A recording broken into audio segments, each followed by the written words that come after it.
જઈ લેજો ને હવે ઓટે યુ જા મારે ને તું અત્યારે વડાપાઉં બ્રેડ પકોડા પર કોન્સન્ટ્રેટ કર. હું બ્રેડ પકોડા પર કેમ પકોડા નથી? હા વડાપાવ જ વેચે. બોલો ના વડાપાવ જ વેચતા. ખાલી વડાપાઉં વેચતા है? જમ્બો जय नौकरी में कुछ नहीं रखा, ऑफिस के सामने कुछ धंधा डाल, यहाँ पे कस्टमर मिल जाएंगे, उधर भी कस्टमर मिल जाएंगे, इधर उधर. सही बोल रहा हूँ भाई.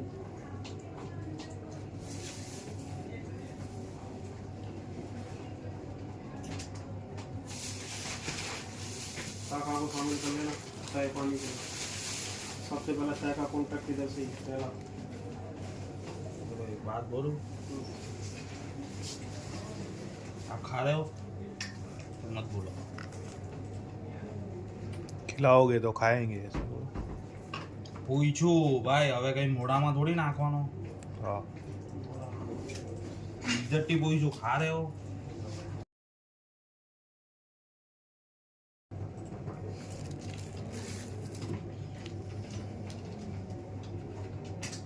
ગરમ ગરમ આવ્યા.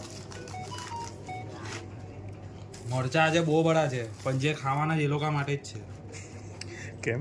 હા દેવલો નહીં ખાવાનો? હુકામે નહીં, ના પાડી રહી છે. હું વાત કરે? તારે ના પાડી રહી એને ખાવાનું. मिर्ची तो वैसे ऐसे टूट गई. હા